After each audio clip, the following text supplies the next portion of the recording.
大家好啊，大家好啊，大家好。平時咧，當阿 Derek 同我一齊嗰陣時咧，可能大家都會發覺啦，呢幾年啊，佢講嘢比較多啲嘅，因為佢真係講嘢比較多啲，我比較靜啲嘅人嚇。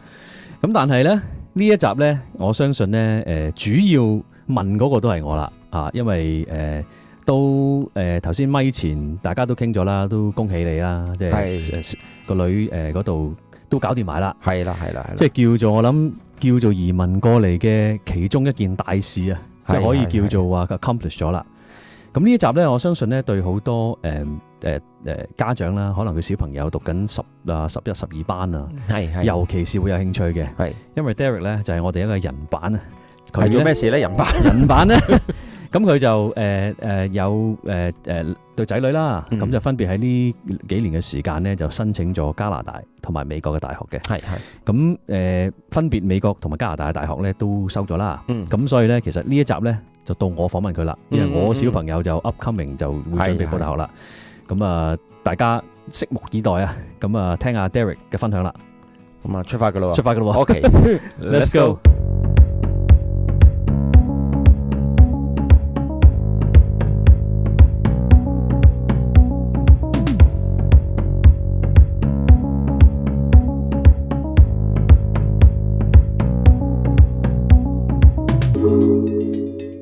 喂 Derek， 咁就睇你訪問啦。首先啊，再恭喜你先啦。我覺得呢樣嘢謝其實作為我哋移民嘅屋企，即係嘅家人啦、爸爸媽媽啦，其實呢個可以算係即係教育上邊嘅一個里程碑，即係入大學呢樣嘢咧，其實都係我諗相信係移民嘅其中一樣最緊要嘅嘢啦。咁啊嗱，就頭先就我哋前言都有講啦。咁啊，你喺呢幾年裏邊咧，其實你個仔仔啦，就依家讀緊大學啦，咁女咧就嚟緊下年就將會入讀大學啦。咁兩位咧都入咗唔錯嘅大學啊，即係我聽到個消息我都好開心，感恩嚇。咁其實嗱，以你嘅經驗啦，因為成個過程你都好熟悉啦，即係我哋呢幾年裏邊我都聽你一啲嘅分享啦。其實報加拿大同埋報美國嘅大學，第一分別係在於乜嘢啦？第二就係報加拿大大學同埋美國大學有啲乜嘢唔同嘅可能嘅試啊，各方面要考啦，同埋有啲乜嘢嘅 deadline 啊，嗰啲嘢要注意咯。係咁啊，交俾你咯。其實突然之間我唔知要講個 topic 嘅，所以我冇好 systematic 嘅準備。咁我 come to my mind 睇你咪可以講啦。你話如果報加拿大嘅大學，我自己覺得係相對簡單啲嘅。OK， 係啦，因為我嗰時候個仔就主要係報咗有1、2、3、4，報咗4間，係啦。咁基本上就因為尤其是喺溫哥華嘅學生咧，其實係冇省試考，係啦，所以變咗好多時就係佢要睇翻校內成績，係啦。我諗你個女女都係應該冇省試考啦，但我知道其實 Ontario 有嘅，Alberta 好似都有。呢度其實 BC 咧好多年前我哋喺度我哋讀書嘅時期嗰陣時都有嘅，咁但係就即係somehow呢段時間之後就取消咗，咁所以其實都係靠校內成績咯。係啦，咁所以變咗校內成績，我諗要 keep 住一個唔錯嘅分數啦。咁但係當然啦，有冇水分啊？真係睇學校啦，即係有啲可能真係有水分嘅，因為好多時有啲我聽聞啦，有啲就係你係考完一次唔好，跟住你可以 retake 嘅。OK。考到好為止，間學校唔同啦，大家真係揾翻留意翻係啦，即係睇翻個情況。OK， 係啦，咁變咗通常你報加拿大大學就用翻校內成績。OK， 係啦，咁但係我嗰時我仔咧就用考 IB 好啲。OK， 即係叫做好啲話好啲啦，有啲 standard 啦，有啲依據啦。係啦。咁用 predicted score 啦，即係好興噶啦 ，IB 嘅朋友全部都知噶啦。你 predicted grade 啦，我40分、38分、42分、45分、45分係滿分啦。咁 OK， 係啦，所以變咗。佢嗰陣時考咧就係用翻報大學咧就要 predicted grade 去睇啦，咁所以睇翻唔同嘅咩科咧，神科嘅咁可能要40分樓上嘅，咩 computer science 啊、什麼 engine 啊嗰扎嘢，咁你唔係報好神嘅科，咁可能30尾都已經 OK 嘅啦。咁但係大部分我知道嘅加拿大嘅大學啦，而家譬如話講緊係佢 grade 12嘅時候，可能係9月、10月、11月呢啲係高峰期報噶啦。OK， 係啦，咁你用翻你之前嘅嗰2年嘅成績啦。咁大部分都未必係 conditional offer，IB 可能 conditional offer， 即係可能你要幾多分咁樣，但大部分都可能如果唔係考 IB 嘅，都係可能係你用本身嘅校內成績係去走去報。OK， 咁你報嘅時候，咁可能有啲學校就都幾快覆嘅。譬如可能係我記得 U of A 有幾間 U of Vic 我冇記得，咁好快嘅啫。你報完之後，同埋佢 on rolling， 即係話你報完你早報就早知道，遲報就遲知道。即係冇話一個official 嘅 cut off date， 跟住 official 大約嘅通知嘅日子嘅。總之你早開始個 process， 你就會早啲通知啦。係啦，有都睇科嘅。譬如話，因為我個仔嗰時報個科係音樂咧，佢基本上就遲啲嘅，因為佢要 audition。OK， 係有少少唔同嘅，因為有啲科其實好話唔好聽，你讀音樂五線譜都唔識睇，好似我咁，咁你點讀音樂咧？咁所以佢會有 audition 嘅。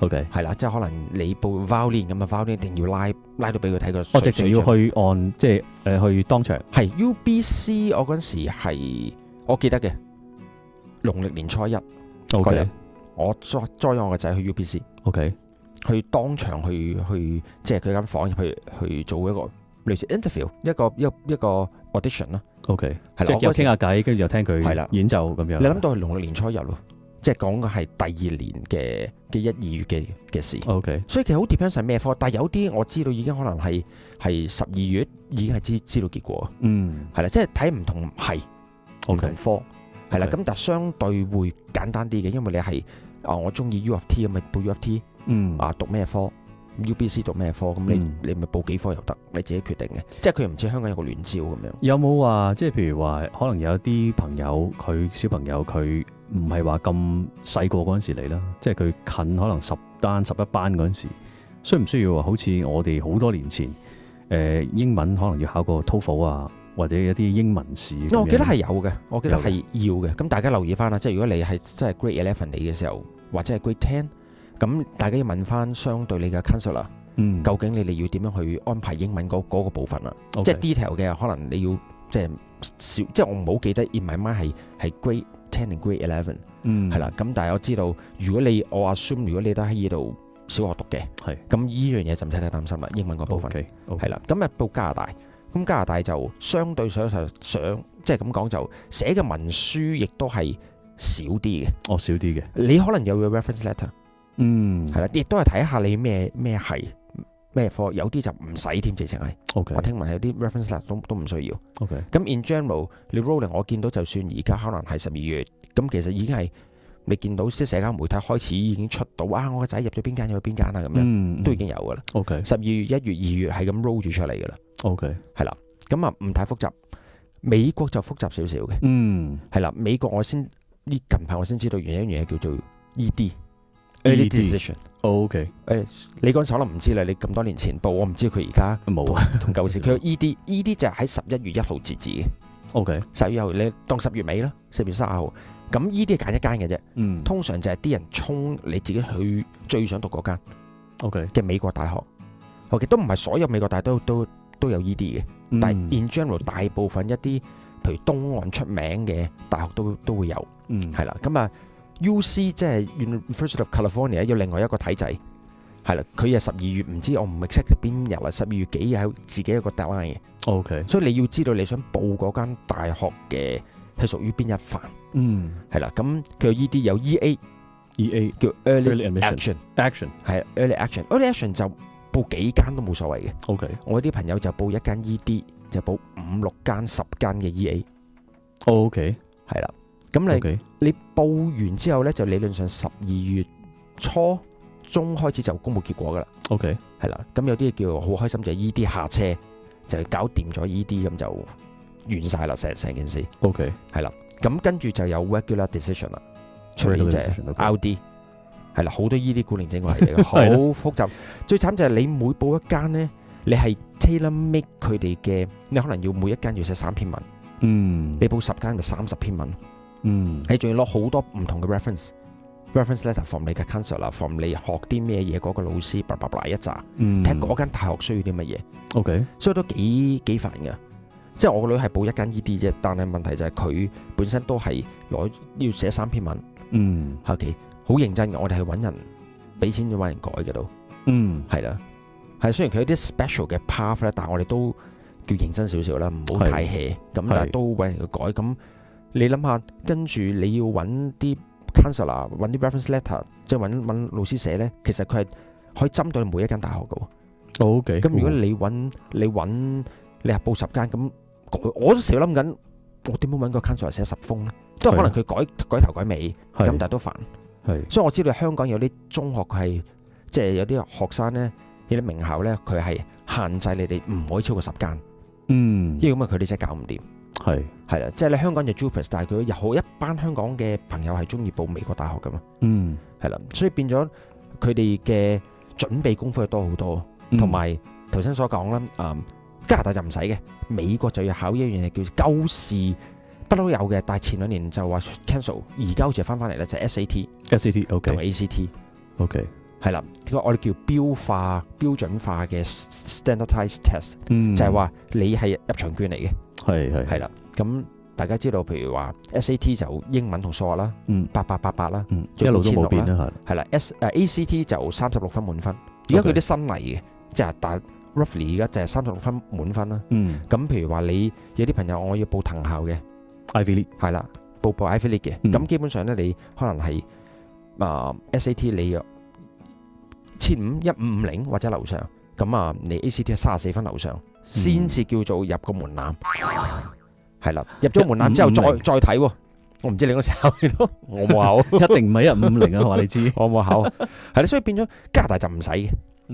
係啦，加拿大好似你話齋，可能你考 TOEFL 或者可能考 IELTS。for 你如果唔係英文一早過嚟讀書嘅，咁但係美國就必須要考啦。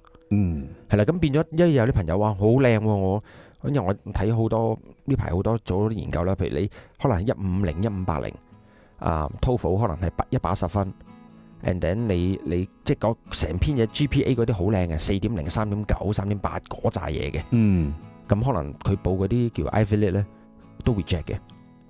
原因就唔係淨係睇分數，因為佢係好勁分數嘅，大有人在，全立都係，所以佢 look for 咧就唔係分數啦。就係你睇下入邊你寫篇文，你嘅 personal statement，究竟你點樣去，我哋叫人設點樣講？因為有好多朋友攞好多獎嘅，原來可能係 A、B、C、D、E 好多唔同嘅獎，好高分，但係佢可能會覺得咩呢？佢覺得你就係你每一件嘢都係好獨立個體。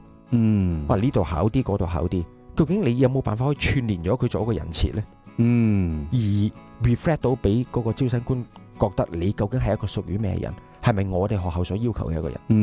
我覺得come on， 我已經入580啦，SAT， 即係佢哋唔係就睇成績，所以美國就係都幾多 uncertain。其實聽你咁講嘅真係複雜好多。係啊，即係你願意俾錢佢讀都好啦。所以點解亦都衍生咗好多升學顧問，即係專做呢樣嘢。OK 啊。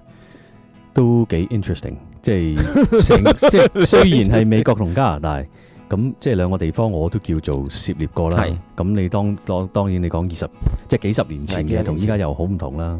我唔記得嗰陣時，其中有一樣嘢咧，有一個 general 嘅 application 咧，其實你可以同一個 application form 咧係可以申請好多學校嘅。依家係咪我唔知啦。咁但係就係咯，即係嗰陣時係冇咁深入啊，即係可能報都係咁樣報，考就考 SAT 啦嗰陣時，咁係咁嘅啦。佢都有個系統嘅叫 Common App， 係啦，有 Common App 去考嘅。咁但係你考嘅時候，咁可能你報幾間，但係嗰幾間分別佢可能會你要交唔同嘅嘢。就唔係話一篇文就交晒。佢啲 personal statement 啦，或者你 reference 都要即係分開翻唔同嘅。因為你唔同大學有唔同 look for 嘅嘢嘅特質。係啦，即係除非你係好求其咁去做啦，如果唔係，你有啲人係好仔細嘅。係啊，佢做得，所以變咗我諗都係花時間嘅，所以變咗有啲朋友係咩咧？如果放美國嗰班，我知道佢哋係 Grade 9開始考 SAT，Grade 9開始考 SAT， 哇，咁早？係啊 ，Grade 9、Grade 10，因為 11已經太遲。嗱，我就唔係就係太遲嗰班咯。因為我冇諗過啊嘛，我諗都冇諗過，因為我仔 OK 啊，佢咗 UT 咁，我覺得其實係幾好嘅，因為又可以 local fee，係啦。咁你美國嗰類型嘅就係如果一早諗咗，佢就一早考。嗯，有啲因為你唔考一次噶嘛，係，有啲係 grade，譬如 grade 9唔考，grade 10一定要考噶啦。嗯，但我呢個 grade 11先做， OK，所以其實係即係如果你有咁諗嘅話咧，好多朋友咁諗咧，早少準備啦要。嗯，係啦，但係我覺得其實係 UBC 同 UT 其實我個人嚟覺得已經幾好啊。都唔錯啊，哇好，起碼喺個學費上亦都可以慳翻好多。係，係啊，係啦，即係少少分享咯，即係嗰個美加嗰個做法。OK，咁啊，非常非常多謝阿 Derek 啦，即係我相信呢啲都係即係叫做經歷過之後先講到嘅嘢咧。我頭先聽你講咧，特別係有一種感覺，有一種辛酸嘅味道喺度。咁但係即係你睇下容易，亦都再恭喜啦，因為其實呢樣嘢我諗好多家長其實都係等呢一日。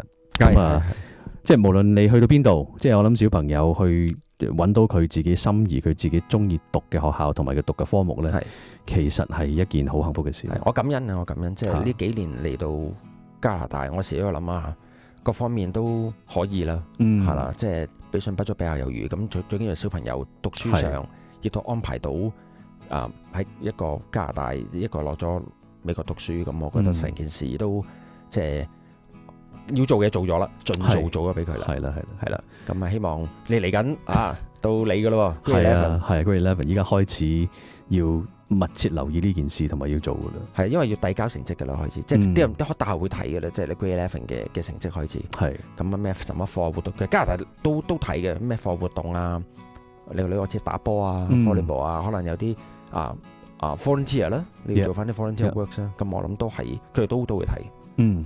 OK。好啊，咁啊，下次我訪問你噶啦喎，2年之後啦，話翻俾你聽個過程係點啦。OK，咁呢一集咧，我睇個時間亦都差唔多啦。咁就走之前就我哋訂閱、分享、點讚，冇錯。3個小生活家，有啲咩問題隨時留言話問一問我哋，我哋希望可以回答到你。OK， 好，拜拜。